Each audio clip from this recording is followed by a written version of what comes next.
Hello, my very dear Aquarians. This is your reading for the week of May 18th, or when you hear it and it resonates.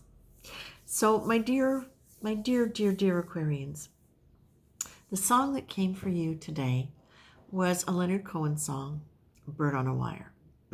And the part of the song that feels relevant to this particular reading, and of course it will not be for every Aquarius, these are the lyrics. Like a bird on the wire, like a drunk in a midnight choir, I have tried in my way to be free. Like a worm on a hook, like a knight from some old-fashioned book, I have saved all my ribbons for thee. Now, I'm not going to worry too much about saving ribbons for somebody. I feel like really this is speaking to me about the fact that even though you might have looked as though you were living free and as though you might have had an air of, oh, that's all right, I'm fine. The reality is, Aquarius, you can build up a stress level in your body without realizing you're doing it to a point where it's like overwhelm suddenly. And you wouldn't even necessarily define it as overwhelm, but I heard somebody recently say something like, no, I wasn't worried about that because I was so stressed on about everything else that I tapped out. And I feel like that has been something that has happened with you because many of you have taken on a responsibility that was something you felt you had to do because nobody else would take care of it. Now, of course, this will not be necessarily around a particular person or a particular situation. This could be even globally, where you feel as though this cause is so important that you're going to pour yourself into it. And while it may be something that is very heart-centered for you, because you have a tendency to not always connect in with your head and your heart in a way where you can define what really feels like it's coming from the true center of you, from your high heart, as opposed to what we'll say is your human heart, your ego heart. Because you haven't always been coming from that place, you have sometimes really worn yourself out, because from that place, you don't necessarily honor what your deep desires are, what your deeper desires are for you, just for you. Now, I know this may sound really selfish, but I'd like you to try to imagine it like this. When you are operating in anything that gives you a sense of being fully in your body or fully centered, just say in your heart, where you feel it expanding from the inside, that's where you want to be, because that's where you know you're in alignment with something higher.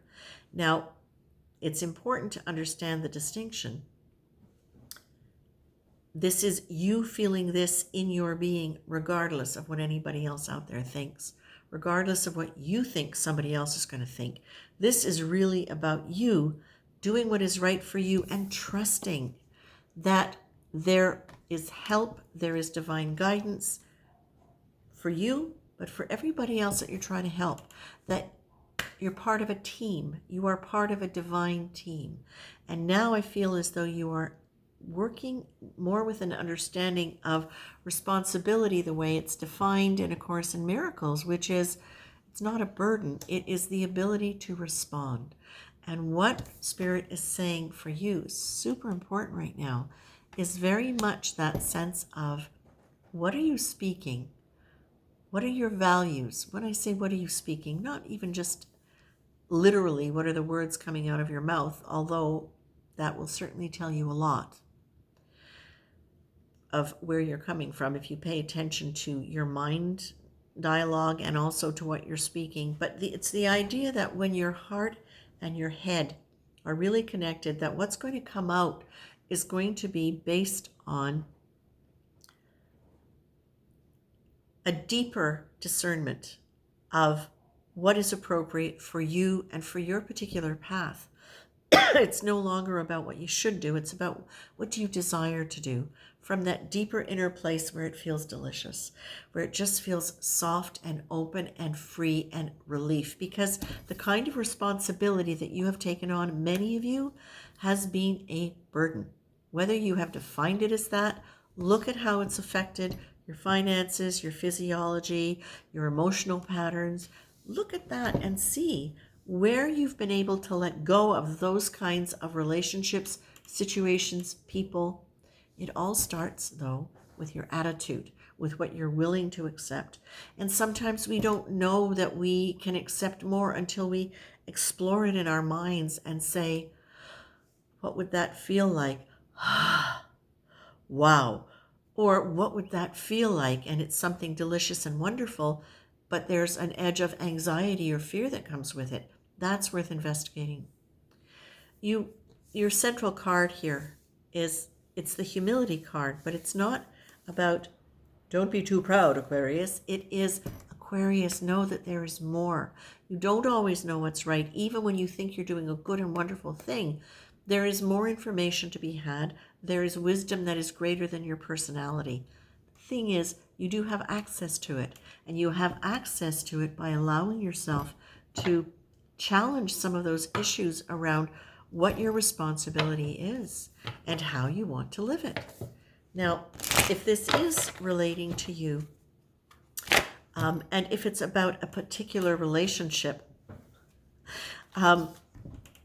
please understand that if you're feeling stuck, if it's feeling hopeless, that there's a sense of powerlessness that goes with that. So what I would say to that is, where do you feel you're losing energy? Oh, now you've got this. You've got take God with you. You've got there's more at life than just you. So this is very much Spirit saying, Divine Presence is with you now, and now is a perfect opportunity for you to define and understand if any of those scenarios I described to you are relevant.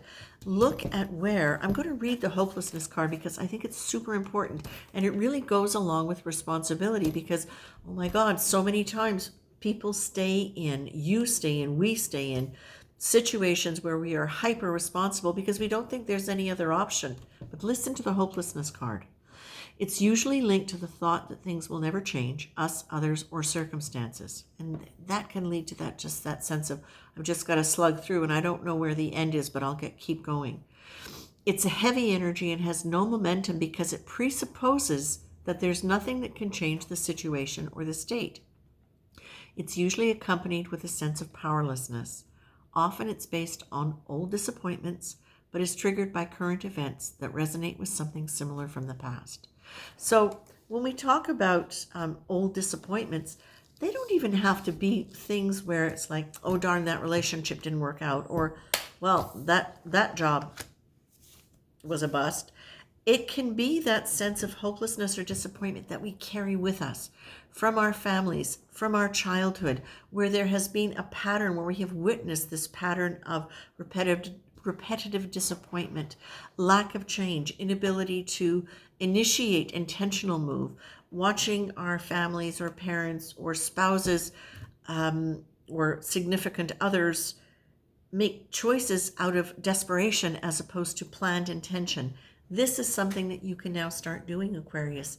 You have the ability now to take over and take back any energy that's linked to any of those old triggers that are related to powerlessness and hopelessness. And this is where you get to shift, and this is huge for you, Aquarius, where you get to let go of responsibility as something that is your duty and must be done. Look at the faces and the voices behind that, please, and allow yourself to look at that and go, ha, look at that. I have the ability to respond. And as I do that and check in with my heart and link it to my head, to my brain, what is it? How would I like to respond? Not how should I, how have to. How do I have to? What do they want me to? It's how would I like to? How will I choose to respond? Okay? My dears, I'm going to leave you with that. Much love and take care.